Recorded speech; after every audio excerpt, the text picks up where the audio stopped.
Okay.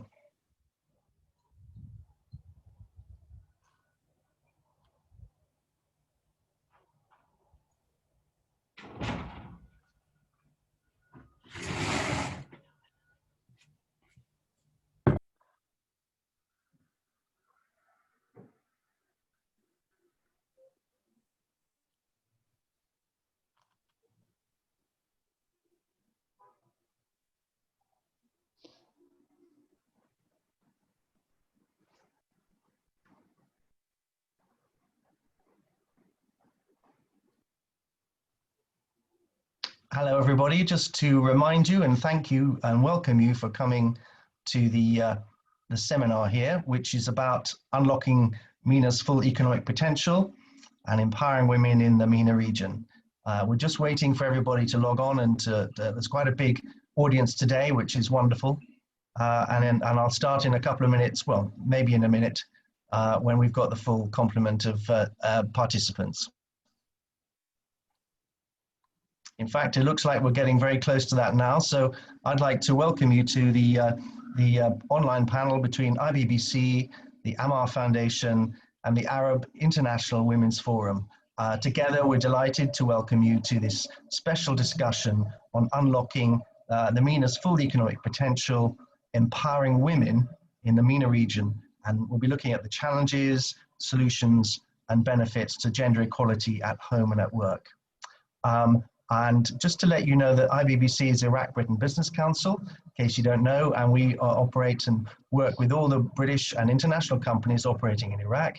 The Ammar Foundation is also President of Baroness Nicholson, and it's a charity that operates in Iraq, providing healthcare and education to the poorest people in Iraq. And the Arab International Women's Forum is a formidable, powerful business network for women, connecting women with professional business people. I hope that's okay. So I'd first like to introduce the panel to you.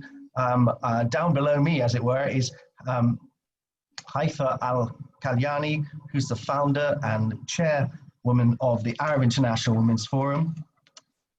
Below me, as it were, on my panel is Her Excellency Hala Bassatu Latouf, former Minister of Social Development in Jordan. To my right is Caroline Fatale, who's a board member of the Fatale group in Lebanon.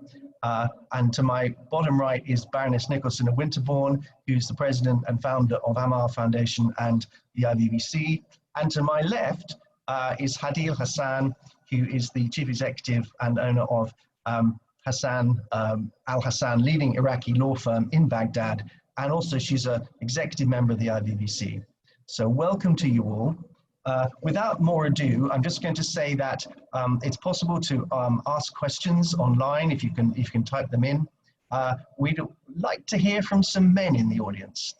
We have a lot of IBBC members, and we have a lot of people who are not entirely women here, and we'd like to hear from your perspective about how women can be empowered in the region. So any questions you'd like to ask or observations, we're very happy to hear. Otherwise, towards the end, hopefully I'll aggregate some of the questions and put them to the panel members. Without more ado, I'd very much like to introduce Haifa Al-Kailani, who is the founder and chairwoman of the Arab International Women's Forum, to start the discussion off, and over to you, Haifa. Thank you. Thank you, Ashley. Distinguished guests, ladies and gentlemen. As founder and chairman of the Arab International Women's Forum, it's my great pleasure to welcome you all to our webinar today, Unlocking the MENA's Full Economic Potential, Gender Equality at Home and at Work, held in valued cooperation with the Ammar Foundation and the Iraq British Business Council. I take this opportunity to express my warmest thanks to Baroness Nicholson, President of the Ammar Foundation and chair of the IBBC, for all valuable collaboration between our organizations in delivering today's webinar. We deeply admire the tireless dedication of Baroness Nicholson in support of the Iraqi people for almost 30 years, as well as her commitment to helping Iraq rebuild by setting up the Ammar Foundation as a leading health and education charity benefiting Iraqi women children, and young people. We're also proud that Baroness Nicholson has been a very valued and long-standing friend of the Arab International Women's Forum since our early days. AIWF was set up in 2001 as a nonprofit, non-governmental, independent development organization to support the empowerment of women in the Arab region in all sectors, and always within an international perspective. Since its inception, AIWF has focused on women's economic empowerment, job creation, and education. And from the outset, we have worked with a coalition of partners that include governments, multinational organizations, civil society, universities, and the media. Hence, I'm ever so proud that we're all collaborating today to provide the necessary visibility for the challenges on the ground, as well as to facilitate the networks of support that are vital to breaking down gender barriers in the MENA region and beyond. So the subject of our session today, gender inequality at home and at work, is most timely and will undoubtedly inspire an engaging and dynamic discussion with our distinguished panel of guest speakers. Gender inequality is a persistent and universal challenge not limited to the MENA region, which still has the lowest rate of female labor force participation in the world at just 24.6%. Even before the pandemic, gender bias was still deeply rooted in many parts of the region, and gender inequality existed at work because it existed in society. Given the unprecedented and extreme challenges that women across the world are dealing with now because of the pandemic, I wish to share with you some of the key factors impacting gender equality in 2020, which could contribute to serious gender regression if not addressed. First, the reality for women, not only in the Arab world, but also for women in Europe, Asia, and other regions, is that success is often achieved in the face of deep-rooted gender bias and cultural resistance, with women still expected to bear most of the burden of essential caring, household, and family responsibilities. The global economy would simply not be able to function without the unrecognized foundation of work provided by the care economy. Women do an average of 75% of the world's total unpaid care work, including childcare, care for the elderly, cooking and cleaning, and in some parts of the world, including South Asia and the MENA, women's share of unpaid care work is as high as 80 to 90%. The burdens of the care economy on women have escalated substantially during the pandemic. In April 2020, a UN report confirmed that unpaid care work has increased around the world because of the lockdown, due to children staying at home with school closures and increased needs of elderly relatives and health services that have not been able to cope in many parts of the world. Second, women are disproportionately represented in industries that are expected to decline the most in 2020 due to coronavirus, including retail and other service-based industries. Harvard research has found that women's jobs are 1.8 times more vulnerable to the crisis than men's jobs. Third, COVID-19 has also had a disproportionate impact on female entrepreneurship, especially on women-owned micro-enterprises in developing countries and low-middle-income countries in the MENA region.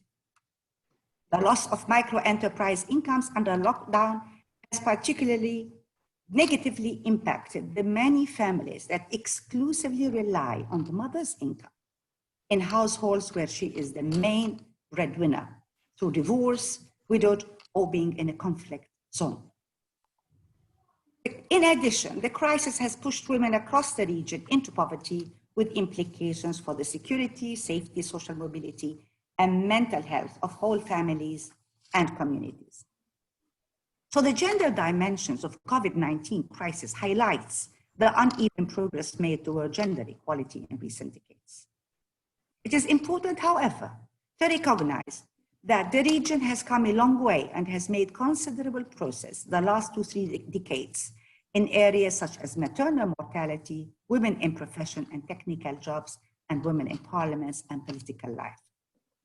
There is clear and established support across MENA region for intervention from the highest levels on gender equality. Government support has been crucial, and as well as legislative support. Very recently, we were enlightened last week by the news coming from the UAE that the law for equal pay has been mandated. This is fantastic news. The role of the private sector is also critical, as it is within the private sector that workforce policy that addresses gender imbalance in work-life balance can best be addressed and benchmarks set. So there's no doubt that ensuring women and girls enjoy the same rights and opportunities as men and boys is the right thing to do, not only from a moral and ethical standpoint, but with a clear economic imperative. The importance of gender equality and women's inclusion was also identified as a global priority by the ILO in its important report on the future of work, and allow me to quote. The world of work begins at home, from parental leave to investment in public care services. Policies in need to foster the sharing of unpaid care work in the home to create genuine equality of opportunity in the workplace.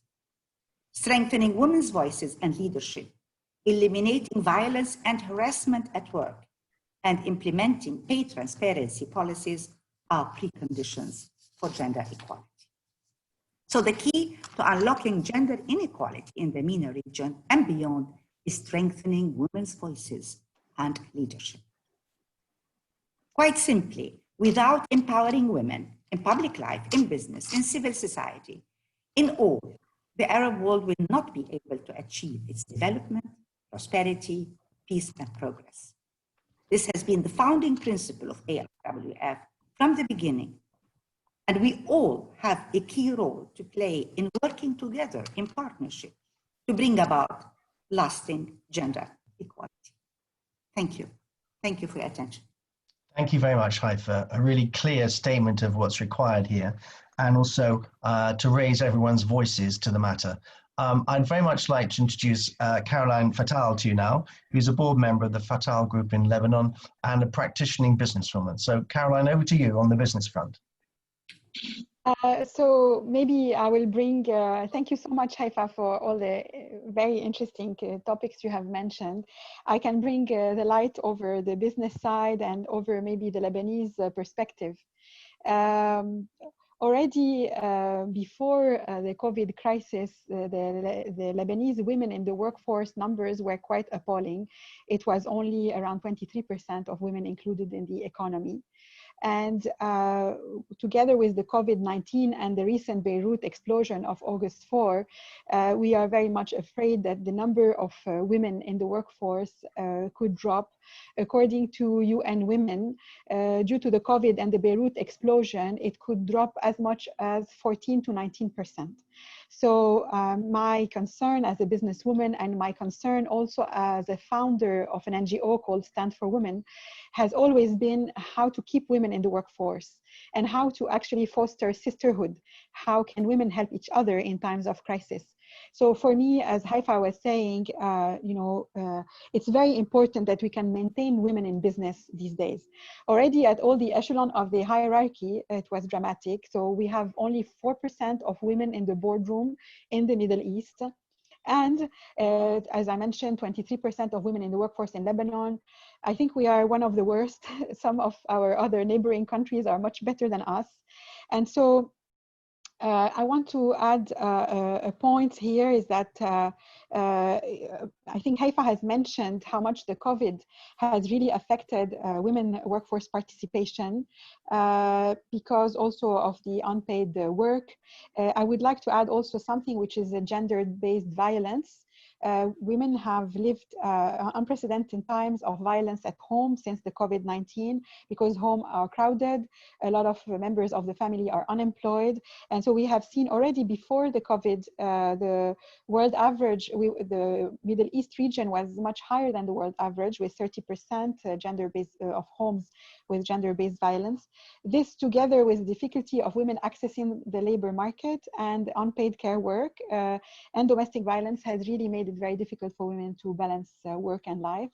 Also, what I would like to say is it's actually women, I think in the world, represent 39% of the employed people, but they are 54% of job losses. So women are losing jobs at a higher rate, as Haifa just mentioned, than men, and there is a serious gender regression to build on what Haifa just said. In Lebanon, what we have decided as an initiative, as Haifa was saying, micro enterprises are so important because they are the backbone of the small, families. Women usually take care of their families. So we have launched an initiative called the Marian Fund to be able to help women-owned SMEs affected by the Beirut explosion remain in business by giving them, of course, initially an immediate relief of fixing the windows and glasses, and also refurbishing working capital and fixed assets, and later on coaching and mentoring. So yes, we are living a very important regression in terms of gender economic and women economic participation, and it's very important not to let this happen, because I think also this is part of a lot of research that has been done.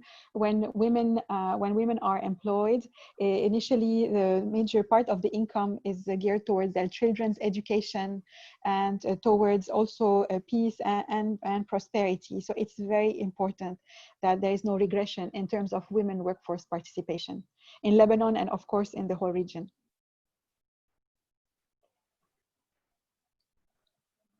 Ashley, you're on mute. Okay, you're on mute. Yeah. Sorry about that. Thank you very much, Caroline. I'll come back to some questions later, but I'd very much now like to hear from Hadil Hassan, who runs a law firm in Baghdad, and maybe touching more on the policy aspects, the legal aspects, as well as being a working businesswoman. Hadil.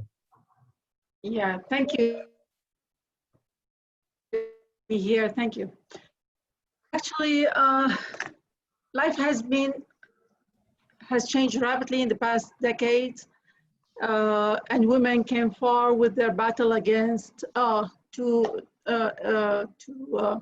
in achieving equality with men. In their battle, it's very well acknowledged and accepted now that women are equal to men, and there's no big differences in relation to potential or capabilities. We sometimes look at work choice as a work decision, as a choice for women. In fact, it's not a choice anymore because of the remarkable increase in divorce rates, because of the recessions we are facing. It's a must now for many women to go and work.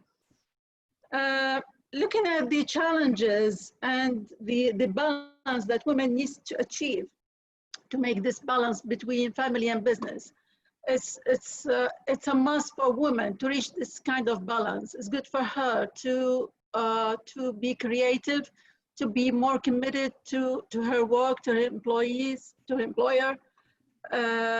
So these challenges arises from the way I see it, from many reasons.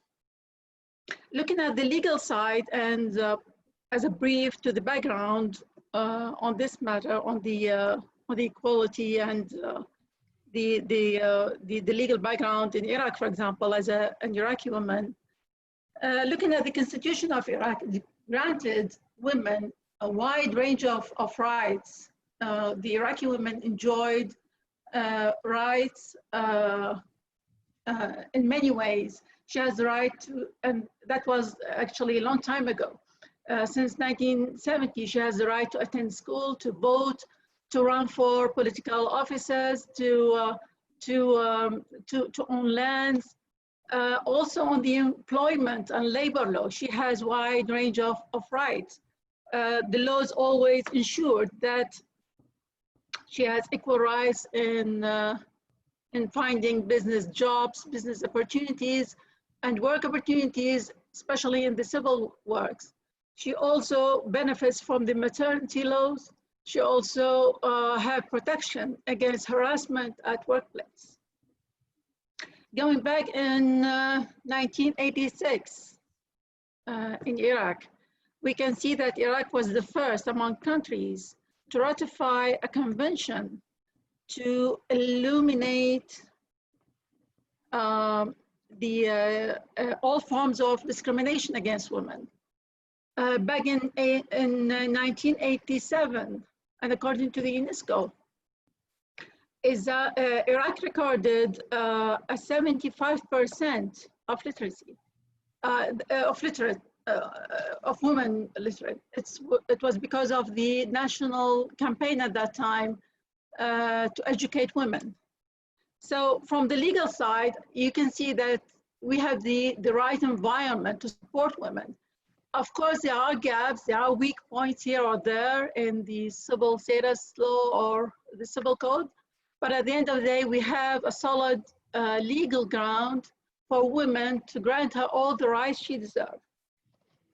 I think what we are facing here is more like cultural and traditional reasons, and also religious reasons. Going back to Islam as the first and main religion in my country and most of our countries, if not all of our countries. You can see that Islam is considering women is not responsible for providing financial means to survive her family. It's man's responsibility to go out and work. Cultural and traditional environment supports women or encourage her to take care of her family and her kids rather than go out and work. So what we need here is a campaign, is a real change, is a culture change, is a culture change, is a think change, is a talk change, to change the mentality, to change the society. We need leaders to take the role to initiate processes and programs to change, to initiate these changes and to make sure they are there, happening and sustainable. We need men's role. We need men to play a role, make sure that they are participating and achieving targets here. We need to take equality as serious as businesses.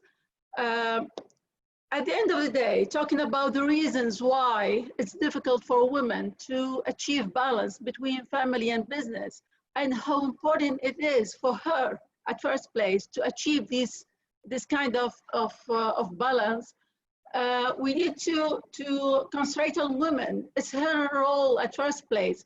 It's for her to achieve these goals. It's for her benefit, for her kids' benefit, for her family, for her business. I know that many researchers has come up with ideas, with models on how women can achieve this kind of balance between business and family.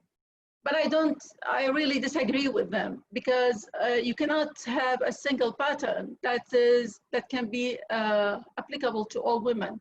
Each woman has her own life, her own standards, her own priorities. And she has to make her own strategy, her own policy to achieve this balance that we are looking at.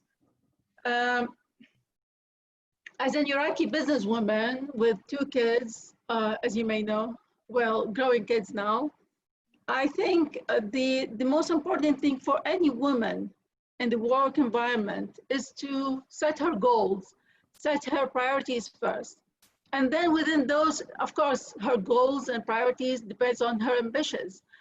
So once she has her goals, her priorities, then she should go deep and set another priorities within her business and her family, exactly what she's willing to do. If she's willing to get higher jobs to act as, to reach CEOs positions or executive managers position, or she's going to accept simple roles like part-time, like just simple roles. Or if she's willing to take care of her kids by herself, take care of everything, or she's willing to delegate powers, like someone to assist her here or there. So it's her own strategies. By doing this, she should use all resources, all available means. She should use them, seize them, invest in them to reach this kind of balance. Once she reached that balance, which is really difficult for a woman to achieve on both family and business, once she achieved this, we will then have a successful businesswoman and a very good mother or housewife. Thank you. Thank you. Thank you very much, Adil. Very interesting points you're raising there. I will come back to one or two of those later. But the idea of taking control of your own strategies is seriously important. Yeah. I'd now very much like to come to Her Excellency Hala Sasu Latouf, who's been a minister in Jordan and has worked very much with the poorest elements of society. So Hala, look forward to hearing what you have to say. Thank you. Sure. And I'd like to thank everybody for logging in and for holding this very important webinar at this time. Looking at the Middle East, women empowerment and human rights and social justice, I don't think I can discuss women empowerment and rights without looking at human rights and social injustice. First of all, the MENA is a very wide area, and the different countries have different levels of women empowerment. So what I'm trying to say is basically going to, my first part will be what we do in generic, and then we'll go to the more advanced countries or social vulnerability. Somehow I feel we've been working in even the world, not only the Arab world, we've been working in women empowerment for so long, and somehow there's a lot of injustice left. We haven't reached the goals we want. So maybe it's time we do things differently. And maybe the COVID-19 will give us a chance that maybe it's a time for us to do all the human development differently. Maybe social justice should become the goal, and equality and human rights.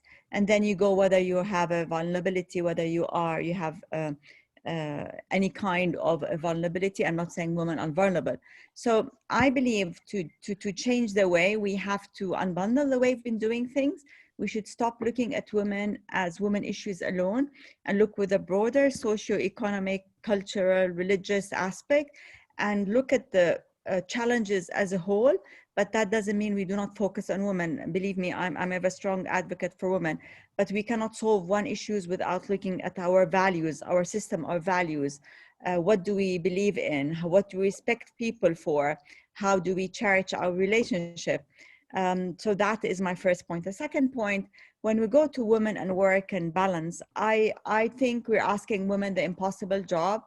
I used to work 16 hours. I think it's the family plays a very important role in supporting women, because if woman has to choose, she'll always do things on her own account. She wants to exercise, she wants to do everything. She'll work very hard, and always it is her own self that will stay left behind. The issues of religion, culture, and the MENA. Why are we at the MENA at this stage? I believe that, you know, and being a Muslim, Islam is a great religion. It has been misused so powerfully with people who have power. And religions are all very powerful. And I think unless we really have a better understanding of our religion and have the freedom to believe and say what we are, then things will not change. When they say things go bad, not when there's a lot of people who advocate for violence, it's when good people don't speak up. And I think now it's very important that we all speak up on our values and what we believe in. Vulnerability, poverty, and people who we spoke about violence. This is an issue I worked a lot on, and poverty. Poverty, you cannot be, we cannot think of our common humanity if we don't think about poverty as our enemy number one. You cannot have somebody living very, very rich in one country and so social injustice, and others are very poor. So the distribution of wealth, the social injustice, and usually women are at the bottom of the most. They are the most vulnerable, especially single parents, women who work in the unofficial sector. Now, women in Jordan, we have one of the worst women participation rate, because women are very active in the informal sector. So now with the COVID-19, there's almost the informal sector have collapsed. And so you can see the burden that women are taking as the most vulnerable. Now, I'd like to look at the solutions. I'd like to see, when we are speaking of how we get off COVID-19, and it's taken longer than I ever expected it will be, honestly. I never thought it will take so long, and we don't know till when it is done. We have to embed whatever solution, to have to make women voices are part of the solution, and that the solution is not only for women, it's for everybody, but women is a concrete part of unemployment. So I'm not an advocate just to make, because right now in Jordan, say if you want to do unemployment for women, the political support for it will not be as like unemployment for youth. But if I make 40%, 50% of the unemployment programs for women, and it's for youth, I make sure it's integrated. So what I'm calling is a transformation of a way we do things, where we reintegrate priorities together, and we advocate for a better society for everybody, better values for everybody. We cannot stay consuming like this. We can't stay bad with the environment like this. It's our whole system, and the way we have been living is just not right. We consume a lot, we're not as kind to each other. And so we have to go back and think to the basics, where we are, where we want to go. And women are the best drivers to do that. As she said, we run our homes, we can feel things around us. When something goes wrong, we're the first to do it. So I am not so sure I'm asking for this human change. It can be done without women. And maybe women should take the lead and things will be different. On this note, I think that's enough. Thank you. Thank you so much. That was really impassioned and very interesting. And we've got quite a strong cultural theme developing here, which I think we might have to come back and revisit. I'd very much like to now come to Baroness Nicholson, who might like to unmute herself. There we go. Unmute. Baroness Nicholson is president of IBBC and Ammar Foundation, and therefore my boss, actually. But just to say, we'd very much like to hear from you, Emma, about the poorest of all, the people in particular that have suffered in the camps and who also have been receiving particular help to empower their lives. So over to you, Emma. Thank you. Can't hear you. Can't hear you. A bit of a technical issue. You're not muted as far as I'm aware. Can't hear Emma.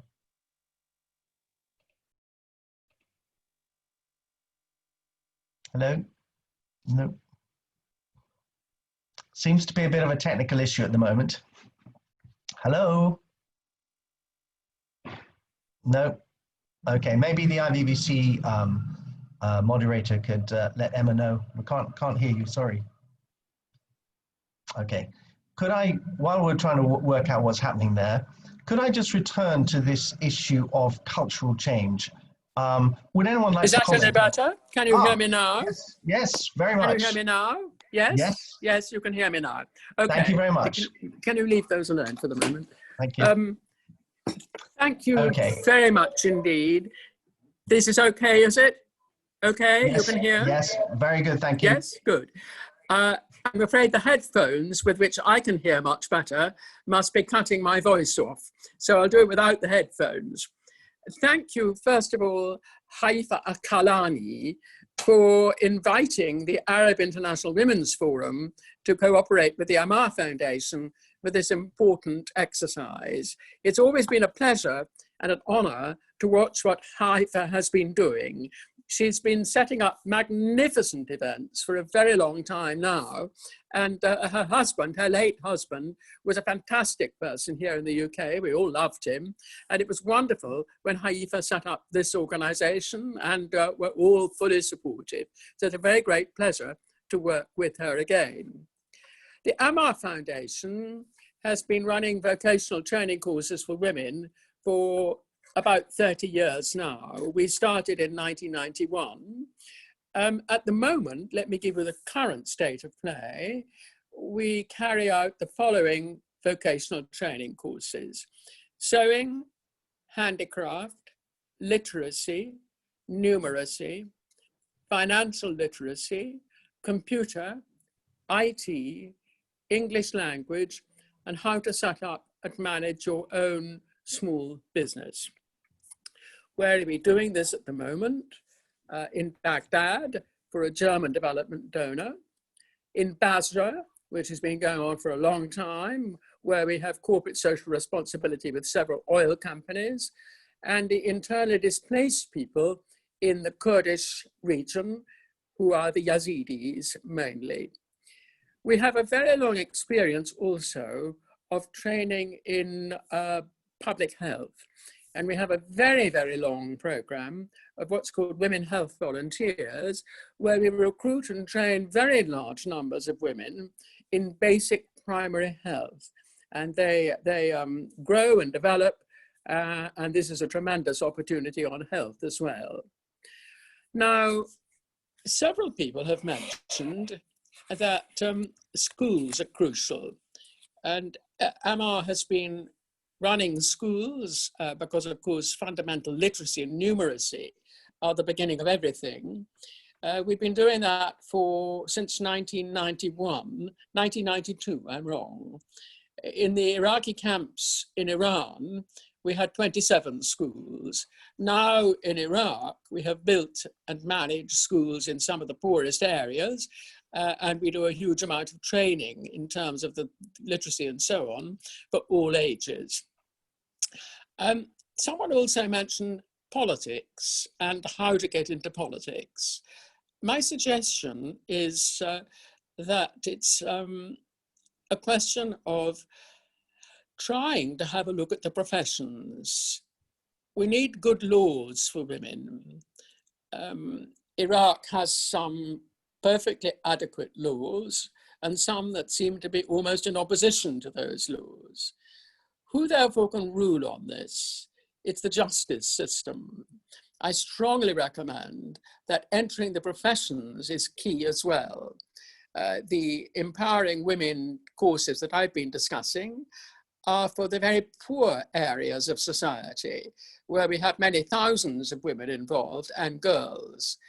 But getting into the professions will impact on all women in your society and internationally as well.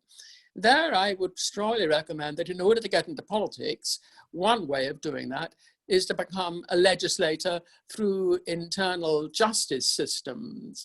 Therefore, to learn how to become a lawyer is crucial, how to get involved, and then maybe move from there into politics, where you will be implementing or trying to set down the policies and helping implement the wishes of the professions. Getting into politics is not easy. And I also believe that the fundamental building block of getting into politics is to be more financially stable personally. In other words, depending upon family, husband is one thing, but to be able to bring some money in yourself is absolutely crucial, because you will be spending that money getting into politics for the broader good. That's a hard thing to inflict on any family. So I think the best thing to do is to try as hard as possible to become financially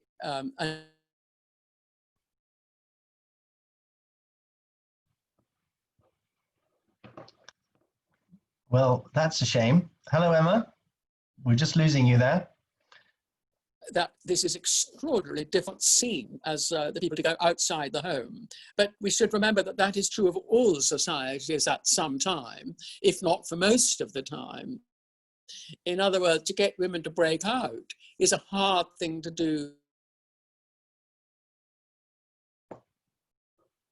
We are. I think hard for those women who are managed, and how difficult it is. I'm sorry to say, but nonetheless, I have 30 years of visiting work, and also, oddly enough, even as long as that, in visiting and working in Lebanon. So I thank you all very much, and I believe that we have a great deal to do together, and that, as Haifa has said at the beginning, partnership is crucial. Thank you very much. Thank you very much, Emma. And I think the last bit really was encouraging women in professional services, and particularly the law, to go into politics, to start to change things at the top end, whilst obviously working at the bottom end to give people opportunity to make a living themselves. I'd like to just open up the question of cultural change, which Hadil mentioned, and also Hala as well. And let's sort of skirt around this, you know, the attitudes within Islam that possibly control women in certain ways. Would anyone like to comment on that at all? Caroline, do you have any sense of being controlled by, you know, cultural factors, or have you broken free of that? Well, I think there is definitely still a lot of social, religious, the patriarchy, of course, is still very present. I'm going to give you just an example. Lebanon just celebrated its 100 years since the creation of the big Lebanon. And 100 years ago, it was only men sitting at the table signing the Grand Liban. And now when the President Macron came to Lebanon and they had a round table to discuss the future of Lebanon, politically, it was only men. There was not a single woman at the table. So things have not changed in a single way in 100 years. And definitely, yes, there are big cultural things to change. And it's, I will take again some few comments that the ladies have said. Financial independence is definitely the key for women to be able to choose the life that they want. And I think in every policy, the women angle or in everything has to be taken into consideration. For example, just to give you an idea, the way the NGOs have come on the ground in Lebanon now, are taking some statistics about, you know, businesses affected by the explosion. Some of the studies that were done were not gendered focused. So you didn't know if it was a man or a woman's business. And it's very important that the gender lens is taken in any initiative, that we don't forget this.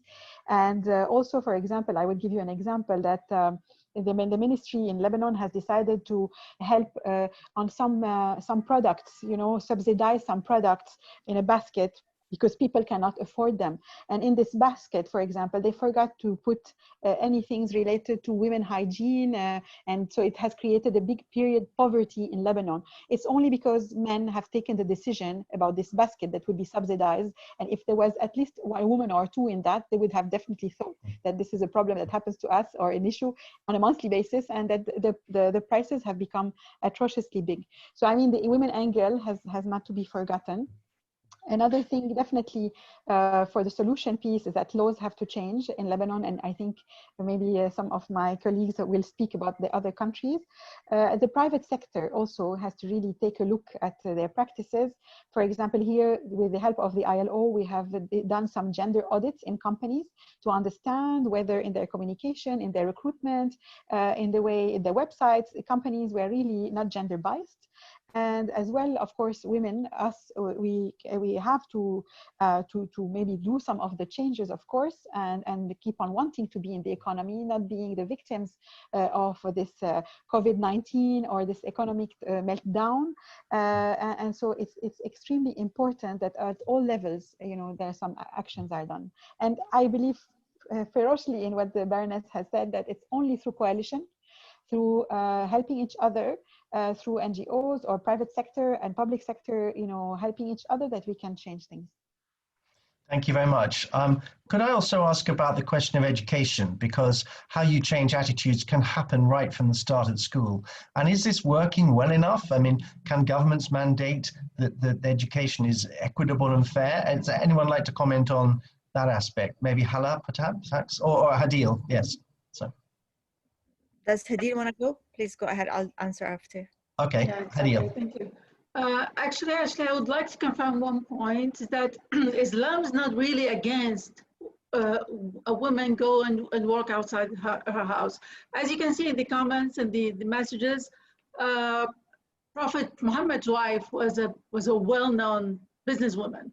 So it's not standing against women to go and work outside, but it encourages women to stay at home and take care of kids. Of course, men are benefiting from this,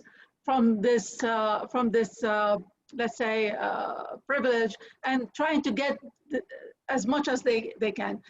Keep in mind that a couple living in the Middle East and Arab countries and Islamic countries, man is doing nothing and he's totally relying on his woman to take care of the kids and family and everything. When they go abroad and live in Western countries, he started working and assisting her with work, with houseworks. So it's not really about religion, but it's more, it's with the support of religion, the culture itself become that way. It's supporting, these views still exist, that women's first priority is to take care of kids and home. In order to have this culture change, you have to start with the new generations. You have to start with schools. I mentioned this, I think, before, is that when you take a look at the books that are using for teaching young kids, 5 and 6 and 7 years old, you can see the photo of the woman always sitting at home taking care. So they built in the in those young generations the idea that women are for homeworks. They are not for taking positions and sharing responsibility with men. Yeah, so going back to your question, what was that? Really about the education, how you can mandate it, that is much more equitable and possibly helping to change attitudes and empower women at the same time.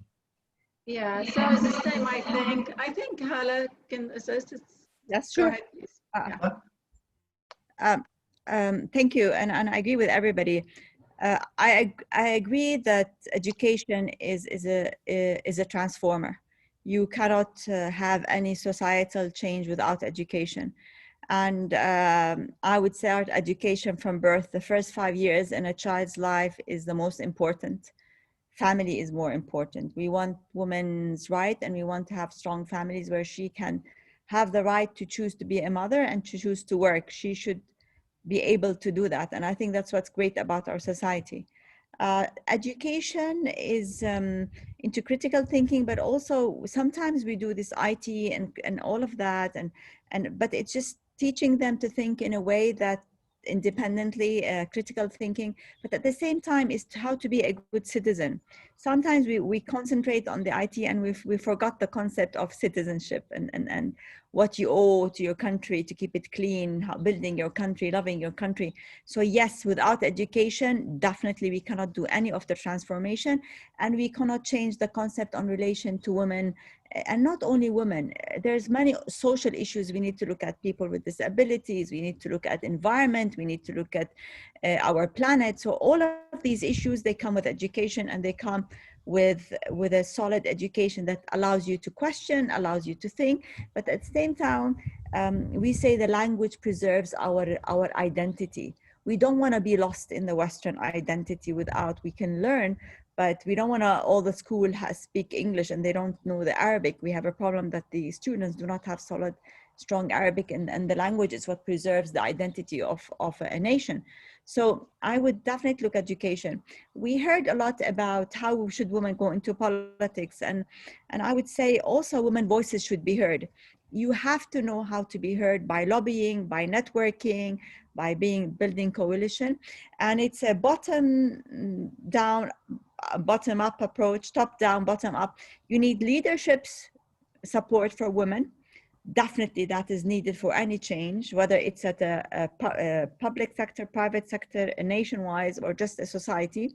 We need to look at communities, hear what are their needs, what is relevant for women there, and make sure that women do get heard. And we look at all aspects integrated. It's a holistic solution.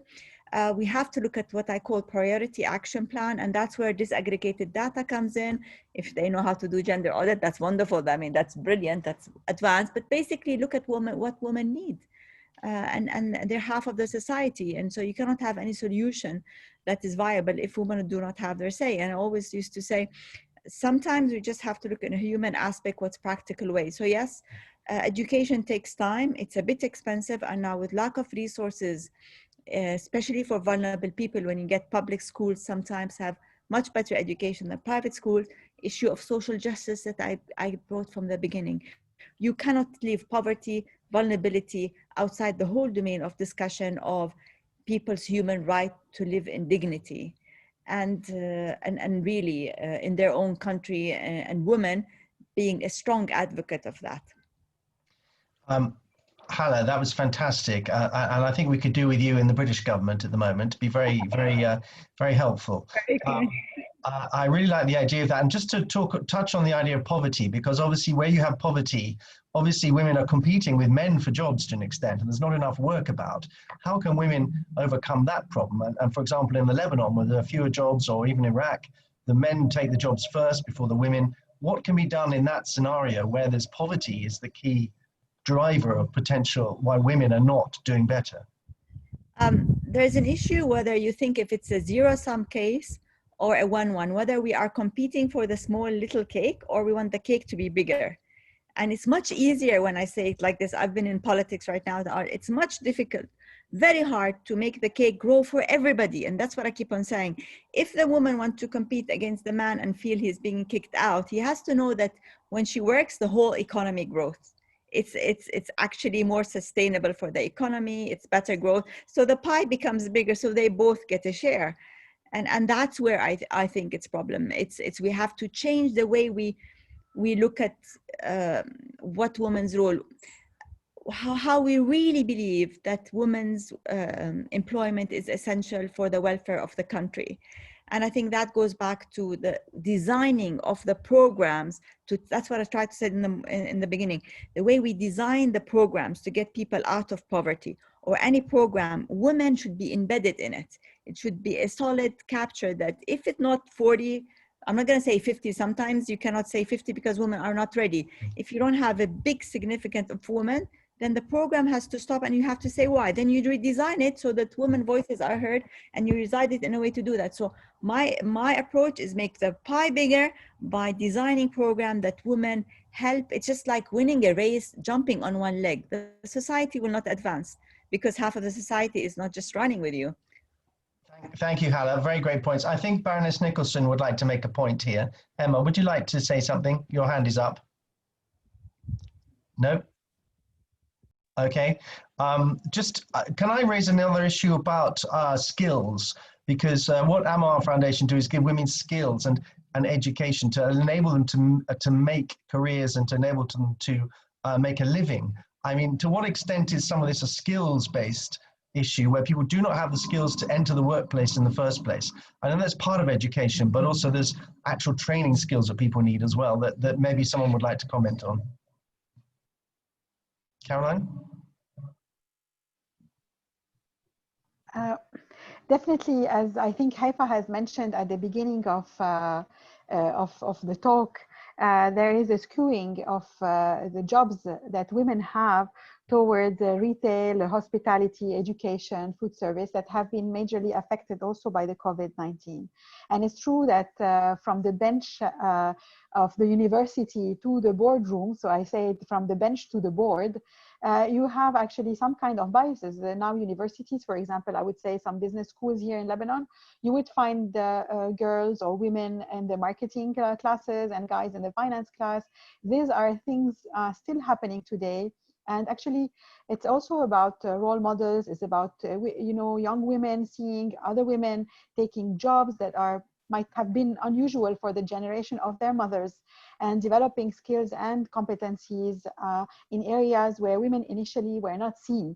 And for example, I can just give the example of RBG, who just passed away. And I think for the generation of young women who have never dreamt of going into the path of growing as lawyers and going into the judicial system, she is an example and a model. And I think in the region as well, seeing more women adopting jobs that were not initially where they were expected is very important.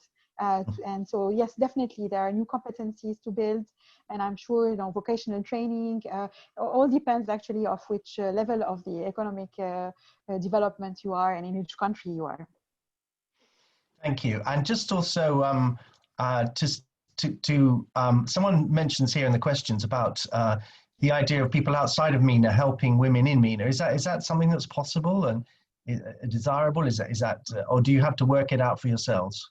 What can women outside of the region do to help women in the region? I have few suggestions. If well, I think women connect. There's some bond. I mean, doesn't matter what your nationality, we have the strong connection.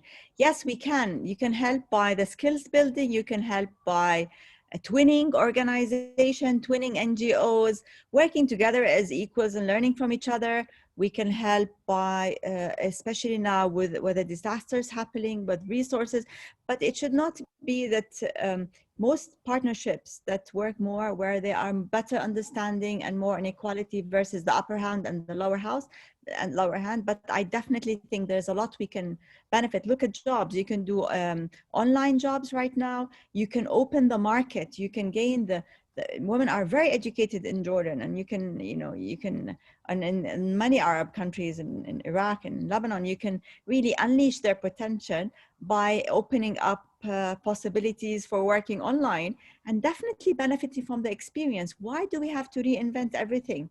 Gender audit, we can learn a lot, but the thing is, we do not cut and paste. We have the ability to decide on our own what suits us, when it suits us, and how to do it. So more or less that we are learning, but at the same time, we have the right to adapt it to what we feel fits best in our community.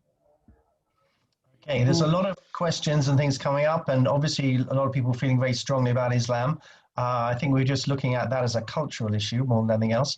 Hadil, I think you'd like to say something, and then what I'll then do is ask you all possibly to have a short summary from your particular take on it, and maybe Haifa could end up giving us an overall thought, if that's okay. So if I may ask Hadil, I think you've got something you want to say particularly. Yeah, thank you, Ashley. The comments we're receiving about Islam, actually, I never said that Islam is standing against women. What I said is, according to Islam, women are not responsible to provide financial means to family to survive. It's man's responsibility. That's it. So based on this, men are benefiting from this by getting the impression that women should stay at home and they take care of the financial means, and they start providing things. Because of the changes happened in the past decades and the past century, let's say, women started going out, they are started getting higher education, they are going into the market and started working and getting, reaching high positions and started playing these roles. But the culture is still affected by the culture is usually affected by many things. One of them, and the main one, is religion. And that's why the culture there is highly affected by the impression that women's first priority should be stay at home, take care of kids. Thanks for clarifying that. Yeah. Okay, so if I could put, there's a lot of discussion going on online here, which is quite healthy. And not everyone's going to agree, but it's good to hear it. And if I could possibly ask you each to just finish off maybe something that you'd like to comment on before we close the session. Caroline, could I ask you maybe to start from your perspective?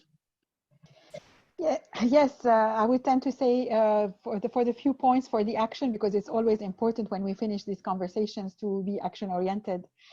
So first, the coalition between all the participants, all the women around this table today would be very important. We come each from a different country, and it would be great if we can pull forces. It would be one thing I would take from this.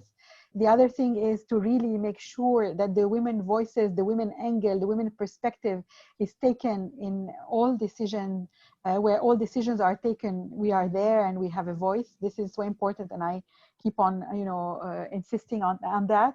And finally, I think, as Her Excellency Hala has said, it's a question true of social justice, of human rights, but it's also good business practice. I mean, we have not said this before today, but when women are in the table, in the boardroom, in the executive committees, at all echelons of companies, they do better in terms of return on investment and returns on capital and everything. So it also makes good business sense. Thank you. That's terrific. Hadil, would you like to say something? Okay, again, we are receiving question about putting the burden on women or making it look as it's her fault. It's not her fault, actually. It's the community, it's the culture. But it's her issue, actually. She's the one responsible for making this change in her life. She's the one responsible for creating and achieving this balance between family and business. It's for her benefit, it's for her safety, it's for her good. So she's the one responsible for putting strategies, setting priorities, managing time, managing all available resources and means to achieve that balance. At the end of the day, it's for her good. It's for her family, for her business, for herself, for her health, for everything. Thank you. Thank you very much. His Excellency Hala, would you like to make a comment, please? You have to unmute yourself. I'd like to stay positive. I think there's many wonderful things in the Middle East. I think we have support. There's many challenges. Of course, I'm not saying it's all rosy, but I think we have the ability to change. We have to believe that if we work together and we have the right cause, and if we plan, things will be better. And financial independence is the first step to women independence. And like one woman kindly once said, you know, I don't want to be empowered, I want power. Reaching power and staying there is very important. And I think it will happen. We have to work together, build on what has been done, and make sure that we are the best that we can ever be, and be proud of what we are and who we are, and make sure not to lose our identity, and make sure we're strong and very proud of who we are, the way we are. And I think that's very important. Women's self-esteem, feeling good about herself, being happy. Happiness is very important, you know, and just to make sure we are happy by just being kind and being there for each other. Women do tend to, you know, stand by each other. That sounds good for everybody. Thank you, Hala. And if I could come to Baroness Nicholson, I hope she can hear. Hello, Emma. Are you sure? Can you hear me? Yes, yes. I've got 4 points to make. The first one, there is a question from someone as to whether the Conservative Party manifesto in Britain should include abortion. I don't think so, but for a much simpler reason, which is that abortion in Britain is deemed a conscience vote. It's not seen as a political party issue. We have conscience votes, conscience issues, which come before Parliament and are agreed to be matters for personal conscience, and therefore we are free of any party obligations, and abortion is one of those. Therefore, it would be very odd if it were in any political party manifesto. 1 second. You've asked me to start the video. Is that okay? Is it working? Is it working? No. No. Do talk, Emma, about your overall I'll start views. the video again. Okay, here we are. Is that okay? Yes. Great. I'll say it again. Somebody asked me about abortion. We got that. And yes. Should it be in the party political manifesto of the Conservative Party? My answer is no, because abortion is one of those rare instances in Britain in politics, which is what is called a conscience vote. It's a conscience issue, and therefore we drop all party political beliefs at that moment, and we do what we personally believe is right and proper. Therefore, in that sense, it shouldn't be in any party political manifesto. Secondly, Victoria Lindsay, I think it was, asked as to whether I felt, or other panelists felt, we should have special places for women on special lists for things. My suggestion on that is it's then a very, very difficult thing to get rid of. So although it seems very attractive to at last get in somewhere, nonetheless, it's a hard thing to dislodge afterwards, and you may land up with a bigger problem than you start with. I would rather focus on equal opportunities through the United Nations various conventions for human rights. Because Iraq, for example, all nations are signed into those and are obliged to follow them. So forcing that, I think, is a much stronger way of getting all sorts and varieties of people proper places, proper opportunities to go into important positions. Thirdly, a lady, I think, mentioned the lack of vocational training for women, and particularly maybe those who had to leave education early, which must be the case for many women, and particularly in war zones where there's been conflict, where education just collapses under the struggle. So yes, I think vocational courses are absolutely crucial. And if there's any way I can help on that, I'd be only too delighted. Another person asked how to get in touch with IBBC, Iraq Britain Business Council, and that's a very easy one. Look it up on the web, IBBC. Don't get mixed up with British Broadcasting Corporation, which is rather a different animal, and just join the website, put your comment in, and someone will come back to you immediately. And finally, can I suggest something that sounds a bit difficult? I'm going to give you a challenging comment. And after all, I think this is an open forum. In my experience, the three Abrahamic faiths are all patriarchal. After all, Abraham didn't have a daughter. He had two sons. And they are very, very patriarchal, therefore, from day one. And so it's quite hard to get one's way through in a totally patriarchal religious system. This is our belief system. I'm a Christian, someone else may be a Muslim. We share the same God, we share many of the same patterns and formulae as with the Jews, but it is essentially a patriarchal system. What we're discussing is civil society and is the way in which we can earn a living. And that, in a sense, is much less to do with worship and prayer of the Almighty than it is with keeping a family going, with enjoying a life, and with enjoying the life that the good God, as I see it, has given us to be on earth at all. But I don't think you can imagine, in practical terms, that any of the three Abrahamic faiths are going to put women first. It just somehow doesn't happen. So my suggestion is think of this as a parallel activity, enjoying life on earth, being as fruitful as you possibly can in every way, whether you're a man or a woman. And that somehow is what all this discussion should be about. That's my point, and I leave that with you.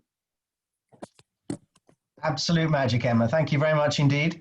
Haifa, would you like to summarize and to complete for everybody, please? Thank you. Actually, I'm going to give my own concluding remarks, points based on what we heard today. I would like to make a few points. First of all, work is dignity, and women's work in all sectors must be honored and must be valued, especially also their work in the care sector and their work in the informal sector. We often forget the rights and the hard work that women put in the care economy and in the informal sector. So women's work in all must be honored, and work is dignity. Second, it's very important, as we all have mentioned today, education is a journey for life. Education is extremely important. And in building skills, not only vocational training, we are calling now for skilling, upskilling, reskilling. This is how we're going to be able to address the future of work challenges and the technology that is already advancing so much. We're working with it now because we had to this year, but this is what we have to do for men, for women, for youth. Approaches taken by governments, by private sector in addressing all these issues must be, at the end of the day, human-centered.